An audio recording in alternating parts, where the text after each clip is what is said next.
Magandang araw sa inyo mga kapugi. For today's video ay gagawa tayo ng uling gamit ang baon ng niyog para gagamitin panggatong dito sa ating kubo. At nagkaroon kami dito ng kaunting salo-salo. Sipag at tiyaga lang ang puhunan, bonus na lang ang kapugian. Kung wala ka nito ay lagi kang talo. Maaga na naman tayo ditong umakyat ng bundok para puntahan sa agunan yung mga hiningi kong baon ng niyog. Natapos na kasi sila dito magkanggot ng niyog. Tapos nung nakarang araw yung mga baon ng niyog na naiwan ay kanila itong inuling. Dahil sa sobrang dami at hindi na kumasya sa kanilang pinag-uulingan ay kanila naman itong iniwan. Pero nung una pa lang nung hindi pa sila nagsisimula mag-uling nito ay nagsabi na ako na hingiin ko yung sobra ng baon ng niyog. Dahil doon pa lang ay alam na namin na sosobra na talaga ito. Kaya pagdating ko dito sa agunan ay ganito na lang kadami yung natirang baon ng niyog. Nakalimutan ko lang ipakita dito yung dalawang butas na ginamit nila sa pag-uling nito. Sakto ay nakita ako dito ang gloves na ginagamit nila sa pagtingkal ng niyog. Ginamit ko lang muna ito habang naglalagay ako ng baon ng niyog sa sako. Kapag matagal na kasi nakatambak ang baon ng niyog dito, minsan ay tinitirahan na ito ng mga insekto tulad ng langgam na malalaki na kung kumagat ay matagal mawala yung sakit. Ganon din yung mga gagamba na bumabahay dito. Ginamit ko lang itong gloves para protektahan itong kamay ko at tinatapon ko lang yung tubig ulan na naka-stock dito sa baon ng niyog at sinilansan ko lang itong maayos sa sako para marami ang mailagay at madala natin dito. At kung napuno na at hindi na kaya ng sako ay kaagad naman natin itong talian ng maayos para hindi masipaglaglagan itong baon ng niyog habang inakot natin ito papunta sa ating kubo. At sinimulan ko na itong buhatin. Magaan lang naman ito dahil tuyo na itong baon ng niyog at dahan-dahan lang din tayo sa pag-akyat dito dahil kunting pagkakamali mo lang ay makikita mo na kaagad si San Pedro.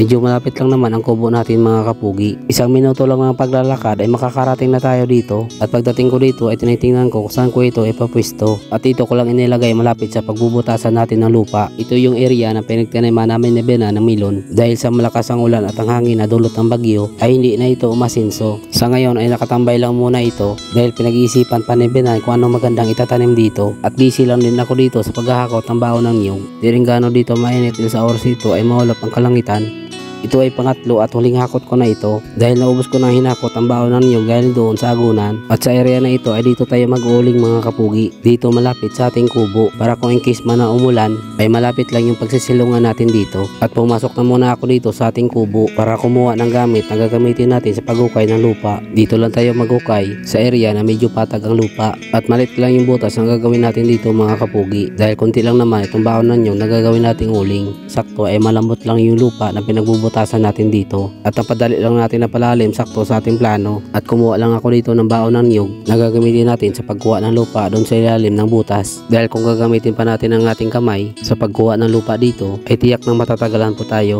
At gumamit lang ako dito ng umal na kung tawagin namin sa Bicol para sa pagbubungkal ng lupa dito sa butas. Ulit-ulit ko lang ginawa ito hanggang sa makuha ko yung saktong lalim ng lupa na gagamitin natin sa paguling ng baon ng niyog. At kumuha na ako dito ng lighter at guma na gagamitin natin ditong pagsindi sa baon ng niyog. At nagsimula na ako dito maglagay ng baon ng niyog sa butas. Pero isa lang muna ang inilagay ko dito dahil magsisindi pa tayo para umapoy ito. At isa-isa lang muna ang paglagay natin dito ng baon ng niyog para hindi kaagad mamatay yung apoy na ating inilagay. At nung umuusok na ito ay paunti-unti at dandahan natin itong lagyan ng baon ng niyog. Kapag lumaki na itong ating apoy, pwede na natin itong hagisan ng baon ng niyog hanggang sa medyo mapuno na ito. Tapos habang nagantay tayong umapoy ulit ito ay umalis muna ako dito para kumuha ng dahon ng anahaw at puno ng saging. Tapos yung saging na aking kinuha dito ay yung nagbubunga ng may mga buto na kung tawagin namin dito ay butuhan. Ito yung ligaw na saging na hindi namin kinakain. Iniwa ko lang yung katawan nito para pera-perasuhin dahil gagamitin natin ito mamaya na ipangtabon kapag matapos na natin katungan lahat ng baon ng niyog. Bawat lugar ay iba-iba ang diskarte natin sa pag-uuling at ito yung aming pamamaraan at natutunan sa paggawa namin ito. At habang nagagatong tayo dito ay magmemeryenda muna tayo ng saging at hindi na ako dito nagluto ng aking pananghalian dahil pagkatapos ko dito maguling ng baon ng niyog ay bababa na ako agad ng bundok. Maya't maya ay umapoy na lahat ang kinilagay kanina na baon ng niyog. Kaya akin naman ulit itong dinagdagan hanggang sa mapuno na naman ulit itong butas. Kasi habang ginagatungan mo ito mga kapugi ay unti-unti itong bumababa at sumisiksik doon sa ilalim. At hindi ko lang ito binibigla sa paglagay. Parang walang naiwang baon ng niyog na hindi pa nasunog doon sa ilalim ng butas. At habang nag-aantay na naman ako ulit itong umapoy ay kumuha na din ako dito ng tuyong kawayan para isama sa pagtabo natin mamaya. At paulit-ulit lang ginagawa ko dito hanggang sa maubos natin itong baon ng niyog. Mayat maya ay bigla naman dumilim itong kalangitan. Iniisip ko dito ay baka umulan, kaya kahit na medyo alanganin pang lagyan ay minadali ko na itong gatungan, kaya inubos ko na ang natira at isinabay na sa pagsalang. Mahirap pa naman pag tayo ay mababasa ng ulan. Nababad na kasi tayo dito sa initan, kaya mahirap na baka mapasma pa tayo, di ba mga kapugi?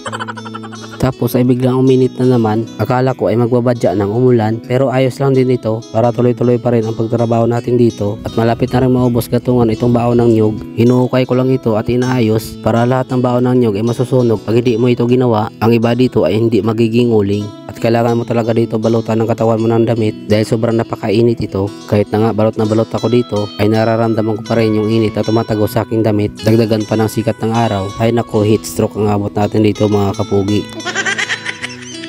At nung nakita kong kunti na lang ang apoy, ay kinuha ko na kagad itong hiniwa kong puno ng saging at ipinatong ito dito sa itaas ng ating pinag-uulingan ng baon ng nyug. At isinunod ko namang inilatag itong tuyong kawayan na aking pinagpuputol kanina. Ang purpose nitong kawayan ay para maging umalalay sa bigat kapag tinabunan ito ng lupa. Pagkatapos ay tinakpan ko naman kagad ito ng anahaw. Ang purpose naman ito ay kapag tinabunan ito ng lupa ay hindi ito tatagos papunta doon sa ilalim. Nung natapos na akong inilagay ang lahat, ay akin na itong tinabunan ng lupa. Sinigurado ko talaga dito walang usok ng labalabas para hindi magiging abo yung baonan yung na dapat sana magiging uling. At bumaba na ako dito ng bundok at pagdating ko naman dito kinabukasan ay kagad ko naman itong tiningnan at may dala na ako ditong asador na panghukay natin ng lupa at inuna ko lang muna ditong tinanggal yung mga makapal na lupa na nakapatong sa anahaw. At nung nakikita ko na ang dahon ng anahaw ay dahan-dahan naman ako dito sa pag-alis ng lupa para hindi masipaglaglagan doon sa ilalim. At sinimulan ko na din alisin isa-isa itong dahon ng anahaw. Dahan-dahan lang para hindi mahulog yung lupa at mahalo doon sa uling. At sunod ko naman inalis itong kawayan kasabay itong iniwa kong puno ng saging. At dahil sa sobrang init ay malapit na rin itong natuyo at kinuha ko na kagad dito para mailagay na sa sako. Nagsuot na din ako dito ng gloves dahil mainit pa itong uling. Nakapon ko lang tinabunan ng lupa. Akala mo marami na yung 3 sako na hinakot ko kahapon dahil kapag inuling mo na ito ay konti lang ang makukuha mo dahil sa sumiksik na ito at yung iba ay nadurog na. Ganito lang kami dito maguling ng baon ng nyug mga kapugi. Mas madali ang paguling ng baon ng nyug kaysa sa paguling ng kahoy. Nakatry na din kami maguling ng kahoy mga kapugi.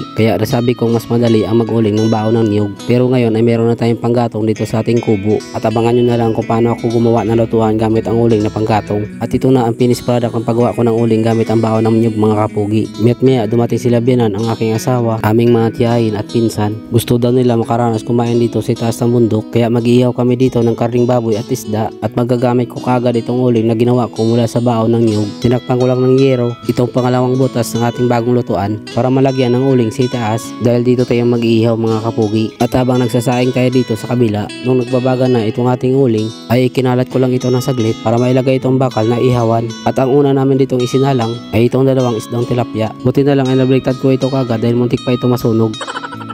At habang nag-iihaw dito ang aking asawa ay kumuha naman ako ng dahon ng saging para ilagay ko dito sa lamisa. Pinunasan ko lang ito ng maigi para mawala ang dumi sa dahon dahil dito namin lahat ilalagay ang mga niluto naming pagkain. At inilagay lang muna dito ng aking asawa ang mga naluto ng inihaw na isda dahil ang isusunod niyang ihawin itong minarinate na karne ng baboy. At nag-init din dito yung aming tiyahin ng igado na galing pa ito sa birthdihan. At nung naluto na itong inihaw na baboy ay akin naman kagad itong hiniwa na maliliit. Naglagay na din ako dito ng kanin sa gitna ng lamesa para mailagay na itong mga ulam sa palibot nito. At may dala pa ang tiyahin namin dito ng ginulay na santol. At tinapis ko na dito ang inihaw na karne ng baboy. Siyempre hindi mawawala ang pipino na galing sa tanim ng aking biyanan. First time na mag-boulder fight kami dito sa itaas ng bundok mga kapugi. Kahit na maliit itong lamesa na pinaglagay namin ng pagkain ay hindi na namin ito pinapansin. Kapag ang taong mga gutom, ang mga mata niyan ay nakalak na sa pagkain. So paano mga kapugi, kain po tayo.